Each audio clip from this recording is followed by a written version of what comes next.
जीवन जोवन राजमद अविचल रहे न कोय, जो दिन जाए सत्संग में जीवन का फल। हमारे पास जीवन है, जवानी है, पद है, प्रतिष्ठा है, धन है, दौलत है, घोड़ा है, गाड़ी है, महल है, खजाना है, क्या क्या है, ये सारी चीजें स्थिर नहीं है।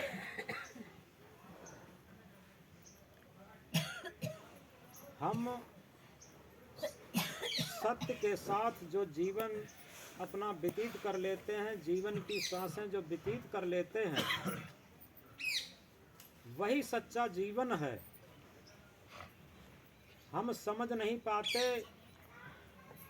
हमारा जीवन सत्य असत्य का संगम है, जड़ और चेतन का संगम है। ये शरीर जड़ है और इसके अंदर जो चेतन आत्मा है वही सत्य है। सभी लोग जानते हैं, चाहे वो पढ़े हों चाहे न पढ़े हों, चाहे धार्मिक हों चाहे न धार्मिक हों, जब शरीर के अंदर से ड्राइविंग शक्ति सत्य सत्ता, आत्म सत्ता, चेतन सत्ता निकल जाती है तो ये शरीर मिट्टी का पुतला रह जाता। तब ये शरीर को कोई जीवन नहीं कहता। यथार्थ में जीवन तभी तक संभव है जब तक इसके अंदर सत्य सत्ता रहती है। लेकिन विचार करके देखें उस सत्य सत्ता आत्मा का जीवन में हमने कितना साथ किया, उस आत्मा के तल पर कितनी श्वासें बिताई, कितना जीवन व्यतीत किया। जितना सत्य आत्मा के तल पर हम जीवन व्यतीत करते हैं वही हमारी श्वासें भी सार्थक हैं, वही हमारा जीवन भी सार्थक है। तो इसलिए सदगुरु कबीर साहब कहते हैं, कबीर जब हम पैदा हुए जगत हंसा हम रोए, ऐसी करनी कर चलो हम हंसें जग रोए।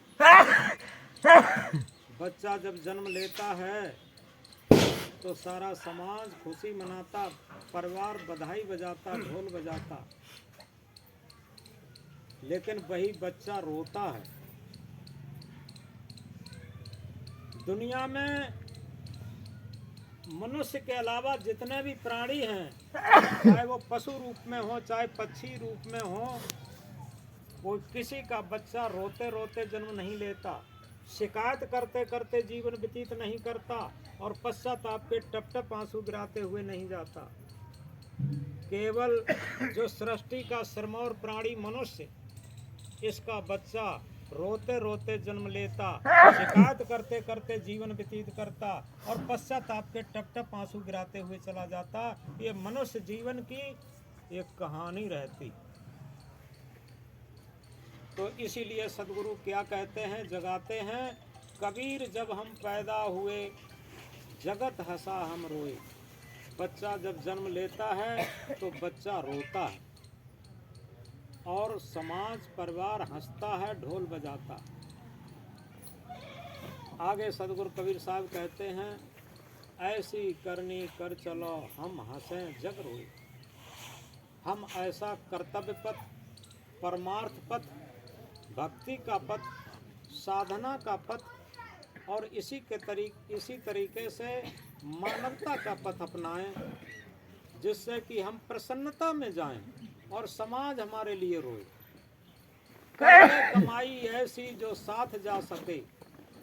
कभी जीवन में विचार करके देखा, हम कहीं भी जाते हैं, कहीं सफ़र में जाते हैं तो वहाँ के लिए कुछ तैयारी करते हैं, लेकिन एक ऐसे सफ़र में जाना है जो अपरिचित सफ़र है। मृत्यु की वेला के बाद एक ऐसे सफ़र में जाते हैं जो सबके लिए अपरिचित सफ़र है। उस अपरिचित सफ़र के लिए हमने आज तक पूरे जीवन में क्या तैयारी की। कबीर साहब कहते हैं, यही संभल कर ले आगे विषयी बाट, स्वर्ग बिसाहन सब चले जहाँ बनिया ना हाट। यही संभल कर ले, संभल कहते हैं सहारे के लिए, यात्रा के लिए जो हम तैयारी करते हैं उसे कहते हैं। उस अंतर यात्रा के लिए इस मृत्यु की वेला के बाद की यात्रा के लिए आखिर पूरे जीवन हम क्या तैयारी करते हैं। यह हमारे योग्यता पर एक प्रश्न चिन्ह है, हमारी मानवता पर एक प्रश्न चिन्ह है कि आखिर हमने इस शरीर के लिए तो बहुत किया, लेकिन क्या कभी आत्मा के लिए भी कुछ किया। शरीर के लिए तो हम जीवन बहुत जिए,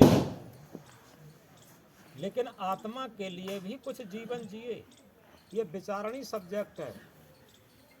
और कबीर साहब कहते हैं, ऐसी करनी कर चलो हम हंसें जग रोए। हम ऐसा कर्तव्य पथ बनाएं कि हम प्रसन्नता में जाएं और समाज हमारे लिए रोए। हम प्रसन्नता में कब जाएंगे? जब एक ऐसी संपत्ति हमारे पास होगी जिस संपत्ति से हम प्रसन्नता में जा सकते। लेकिन क्या होता है, आज आप देखते हैं कि बुढ़ापा आते आते सारे लोग पश्चाताप में डूब जाते, और जब अधिक बुढ़ापा आ जाता है तो घर परिवार से भी तिरस्कृत हो जाते। उस समय पूरे जीवन की कमाई और पूरे जीवन के कर्म संस्कार हमारे याद आते हैं। तो इसलिए हमें थोड़ा जीवन में जागृत होना है। ऐसी अचानक मौत जब आती है, अभी अनार सिंह के याद करते हैं तो भले ही सबके कहने से लगता है अनार सिंह का शरीर छूट गया, लेकिन लगता क्या है कि धर्मशाला की तरफ कहीं बैठे होंगे, बातचीत करते होंगे। क्यों लगता है? क्योंकि अभी वो ऐसे नहीं थे शरीर छूटने लायक। लेकिन ये सांसारिक दृष्टि है, क्योंकि शरीर छूटने की कोई अवध नहीं होती। जैसे अभी दीपावली थी, दीपावली में दीपों को जलाया गया था, तो दीपक में जब तक तेल रहता है तब तक प्रकाश होता रहता, दीपक जलता रहता है। और जब तेल खत्म हो जाता तो अपने आप दीपक बुझ जाता। इसी तरीके से ये शरीर हमारा एक मिट्टी का दीपक के समान है, और इसमें श्वासों का तेल भरा हुआ है। तभी कहा है, एक एक श्वास हीरा मोती जो लुटाने के काबिल नहीं है। आखिर हम इन श्वासों के तेल को कहाँ पर खर्च कर रहे?